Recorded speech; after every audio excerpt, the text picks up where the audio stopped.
computer.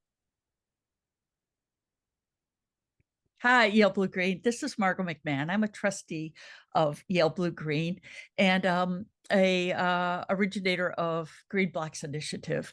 I'm so delighted to bring Michael Shafer to you. He is in the United States this week from Thailand, where he runs Warm Heart Worldwide.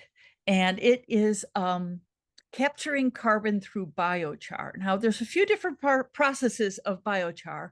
So let's hear from Michael about what his process is in Thailand of capturing carbon. Well, the key thing here is that what we wanted to do was to simplify everything to the point where any farmer could do it. Our primary market, if you will, are the people we want to deal with are small, very poor smallholder farmers in the developing world. And so our first project was really to simplify and reduce the cost of, ruggedize, and so on, the equipment necessary to make biochar. So here in northern Thailand, we deal primarily with maize. So we have a trench to deal with maize stalks, and we use a TLUT, a top-lit updraft oven, to make biochar out of corn cobs. You can also do it in a trench. It now turns out. But the whole point of the exercise is to be so cheap that any farmer can do this. Any farmer can make biochar. So I've seen liquid biochar, but you make a powdery one. What is the difference there?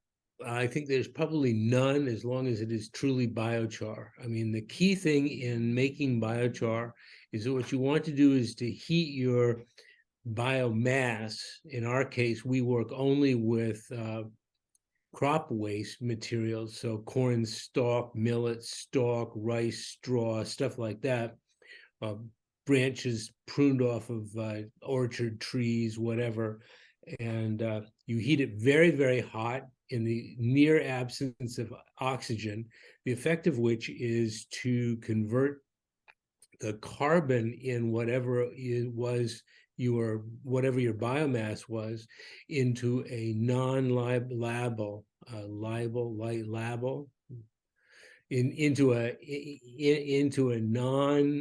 basically into an inert form, so that it doesn't go away.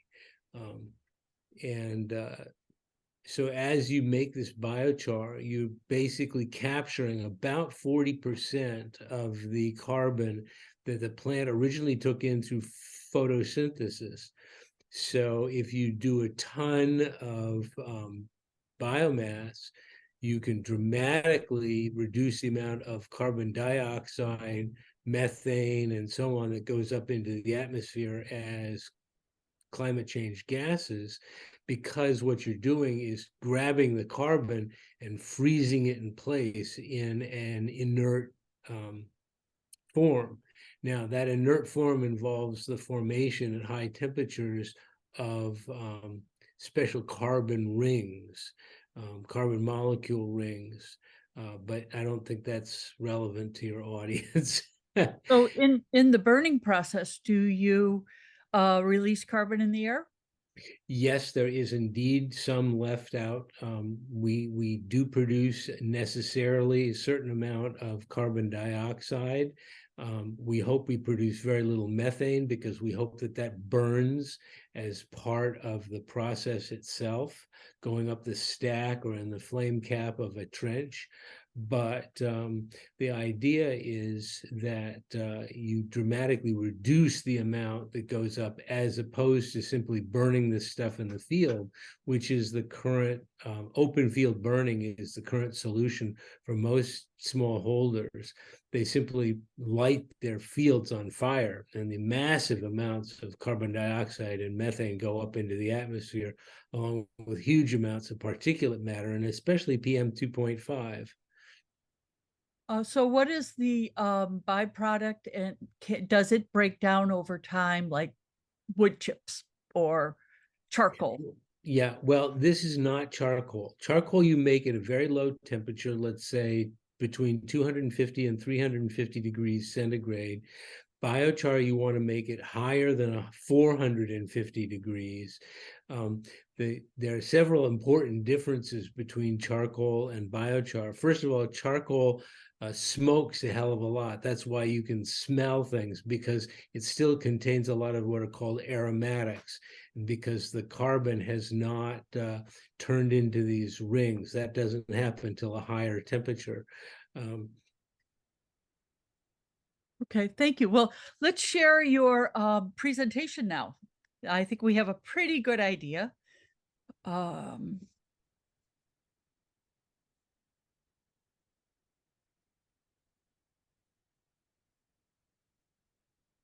can you see that? Yes, I can. Okay. So Okay. let me know when you want me to change the screen. Yep. Well, this is Michael Shafer from Warm Heart and Biochar Life. Today, I want to tell you a little bit about how and why we built a self-sustaining, self-replicating system for reducing rural poverty while simultaneously cooling the climate, cleaning the environment, and improving public health through the making and using of biochar. Okay, let's go over to the first real slide.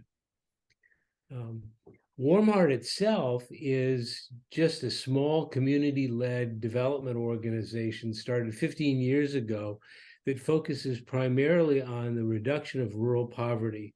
We did not, unlike many organizations, arrive with a solution saying you're poor or you're this or you're that or you need this or you need that. But instead, we asked community members what they wanted for their community. What did they think it really needed? And our communities told us that they wanted better access to education, greater incomes, and care for the disabled and elderly. So that's where we are. Okay. Now, why do we do all of this? Well, primarily because we really dislike the smoke. In an agricultural-based economy, people are dying right now of pesticide poisoning and PM 2.5 inhalation. For at least a couple months of the year, farmers burning post-harvest crop waste and forest fires fill our air in northern Thailand and all the way around the world, by the way. This is why the Indians have to close the government and schools and so on in New Delhi. It just choking smoke, right? And if we made biochar, this would stop the crop waste burning, and using biochar in the fields would absorb pesticide residues and increase people's crop yields rather dramatically.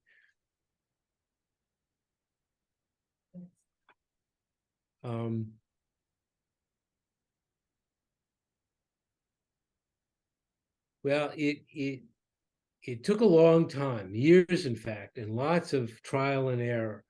We did get some traction, however. Most important, we got a State Department grant we used to simplify, ruggedize, and make affordable the equipment to make biochar and to simplify training materials necessary to reach largely illiterate farmers.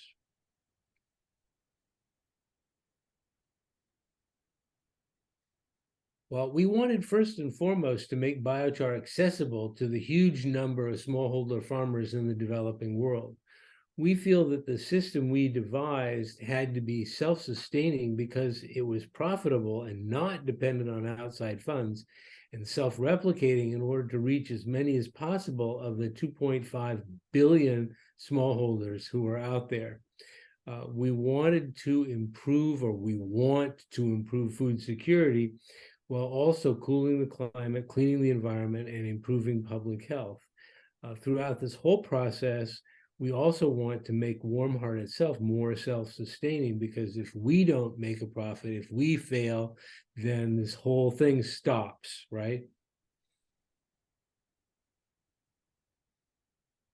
In our trial and error approach, we started by trying to build a biochar village as a social enterprise. Unfortunately, the farmers we were working with lacked real community cohesion. And so to get on, we had to go looking elsewhere.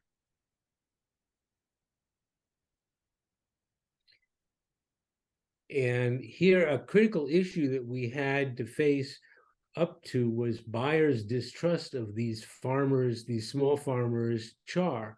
We needed to be accredited to certify their production of C-Sync ready, that is properly sequestered carbon.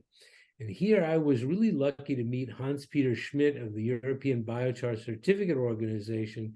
And in 2 years, he helped me to create the EBC Tropical Farmer International Standard for biochar certification. And with this in hand, we could, in fact, remove Warmheart from the business of buying and selling biochar-based products and become truly international.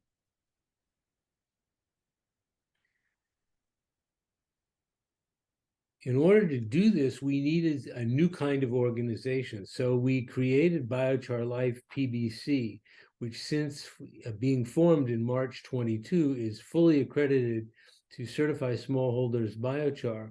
And as a PBC, or public benefit corporation, we had to create bylaws for the organization that met our mission, really. Okay, this means that Biochar Life cannot offer a return on investment that's higher than 5% and must remain committed to rural poverty reduction.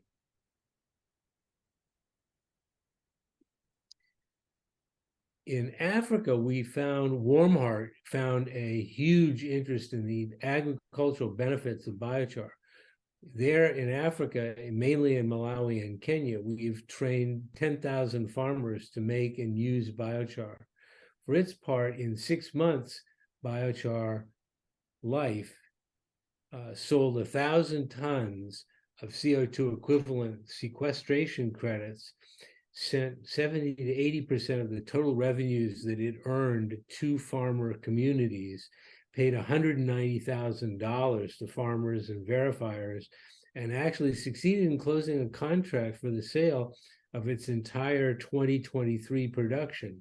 The business is profitable and is beginning actually to support Warmheart. So it's really doing what it's supposed to do.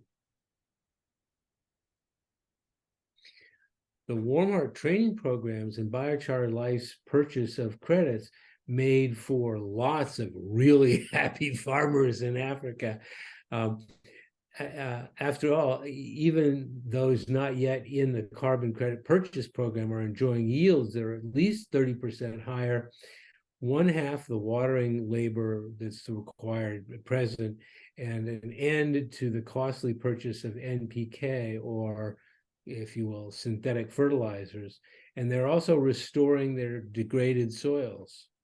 So lots of very happy farmers. Now, we, of course, continue to face challenges. It's difficult to train enough farmers, verifiers to qualify the production, and in general to manage operations. The C-Sync market itself remains, this is the market for removed carbon from the atmosphere, remains small, and has recently been hurt badly by the admission of one of the big certifying organizations that they oversold the number of carbon removal credits you could get from tree planting. So in particular there, I mean, everybody talks about let's plant 1 billion trees, right? Well, 1 billion trees aren't going to help us very much if they don't last for the full 100 years. And if you sell in advance 100 years of the life of a forest that then gets burned down, or when land use patterns change, it becomes not a forest, but a factory floor, then you're really in big trouble. And this is what happened. So, we really felt that it was necessary to come up with something much better.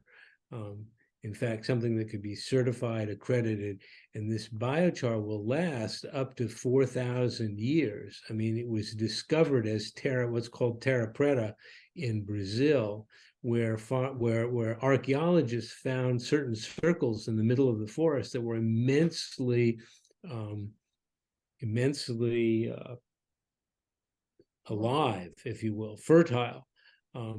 And that process involved digging down through it to see what it was, and it turned out to be basically biochar. And so, biochar is really much better than trees. Some of our problems are actually self-inflicted, in particular, because we are so farmer-facing, right?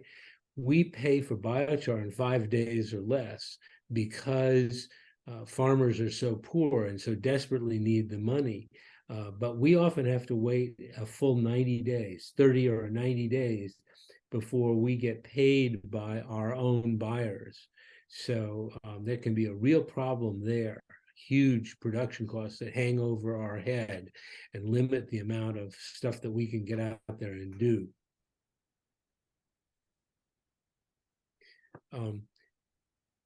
What's the future look like? Well, having bootstrapped this entire organization and being forced to adapt to changes we could not control, we believe that all of these problems will work themselves out. For example, today we operate Warmheart and Biochar as largely separate organizations, with Warmheart focused on training as many farmers as possible everywhere in the developing world, while Biochar Life is focused on finding new markets for the credits that might be attributed to the carbon they sequester by making biochar.